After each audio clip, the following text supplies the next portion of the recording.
Para aprofundar um pouco mais no conceito de funções e no entendimento do que é uma função, nós devemos entender um outro conceito antes, que é o conceito de pares ordenados. Um par ordenado ele nada mais é que um conjunto que possui dois elementos, só que esses elementos são ordenados. O que significa isso? A ordem importa. O elemento que vem primeiro, ele é chamado de primeiro elemento, e o elemento que vem em segundo é chamado de segundo elemento. Isso significa o quê? Se eu pegar, por exemplo, o conjunto 3 4 e o conjunto 4 3 como conjunto normal, esses dois conjuntos são iguais, representam o mesmo conjunto, porque um conjunto normal não possui ordem.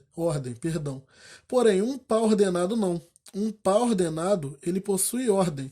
Então, o par ordenado 3 4 ele é um conjunto com dois elementos só que esse conjunto, esse par ordenado 3 4 ele é diferente do par ordenado 4 3.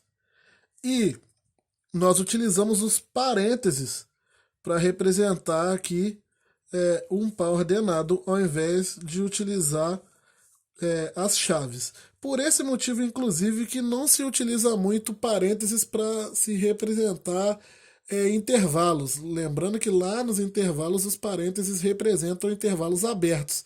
Só que o estudo de intervalos ele tem uma relação muito forte com o estudo de funções e muitas das vezes isso pode trazer complicações quando você tiver num problema onde existem intervalos e pares ordenados e você começar a usar parênteses, por exemplo, tanto para representar intervalos quanto para representar par ordenado.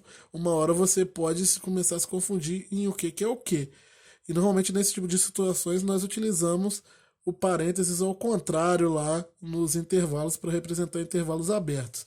E fica aqui convencionado, utilizado aqui para frente parênteses, evitar usar parênteses para intervalo e utilizar o parêntese só para pares ordenados, já que para intervalos nós temos o colchete virado ao contrário.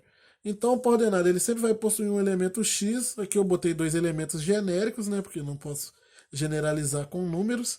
Então, tem um elemento x e um elemento y, onde o x é o primeiro elemento do conjunto e o y é o segundo elemento do conjunto. Essa ordem importa, você não pode inverter yx, porque yx representa um outro par ordenado. É, por que estamos falando sobre pares ordenados dentro aqui de funções? É, isso vai ficar bem claro agora, daqui por diante, o porquê que nós utilizamos esse conjunto, nós criamos esse conjunto chamado de par ordenado. Vamos observar os dois exemplos que nós já vimos antes, desses dois conjuntos, um conjunto A e um conjunto B. O conjunto A dessas letras, o conjunto B desses números, onde eu tenho o A ligado no 1, o B associado ao 3, o C ao 2 e o D ao 4. E o conjunto dos alunos e das idades dos alunos, onde eu tenho aqui o Márcio associado ao 15, o João ao 16, o José ao 17, a Camila ao 19 e o Caio ao 22.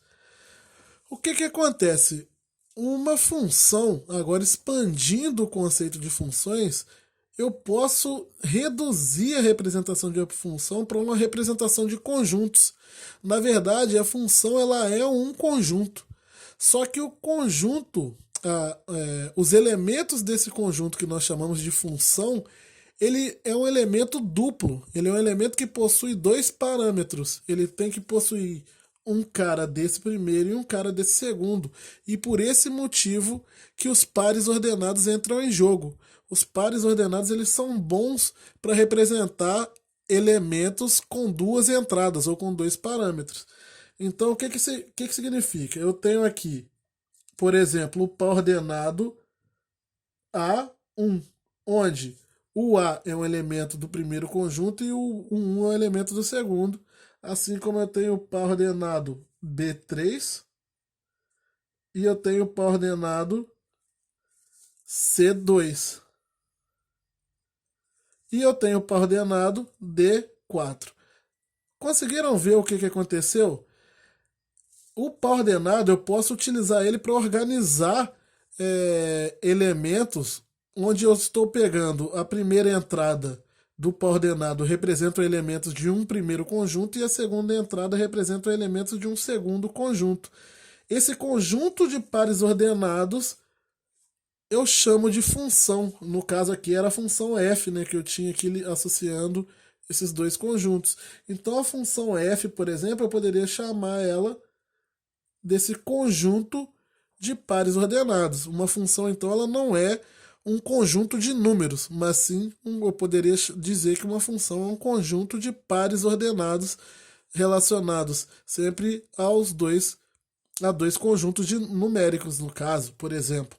Aqui não é nem conjuntos, não são nem conjuntos numéricos, né? O primeiro é um conjunto de letras.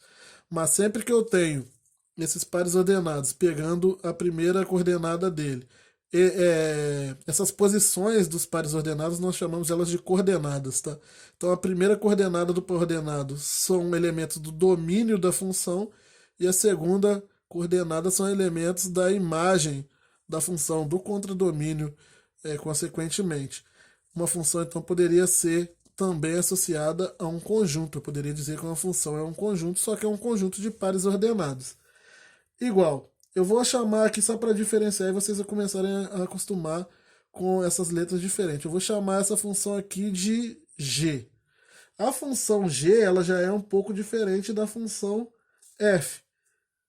Ela é os pares ordenados aqui serão pessoas com idades. Então, o primeiro par ordenado poderia ser o Márcio 15,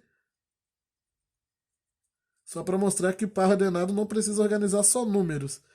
Márcio 15, onde a primeira coordenada é a pessoa, a segunda é a idade dela.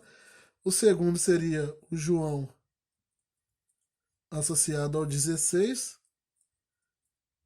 A terceira seria o par ordenado José associado ao 17. E a terceira seria Camila, acabei deixando um pouco espaço, associado ao 19. Vou colocar embaixo, aqui embaixo, mas digamos que seria ali na frente, tá, gente? E o Caio associado ao 22.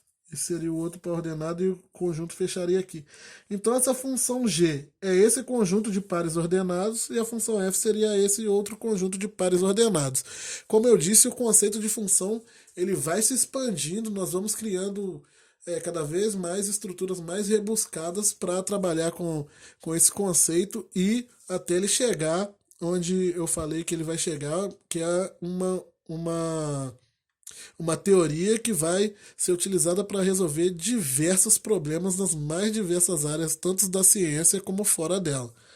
Então, aqui já está aí a primeira dessas expansões do conceito de função, que é eu posso representar a função também como forma de conjunto, ao invés de representar ela como essa estrutura inicial que nós criamos.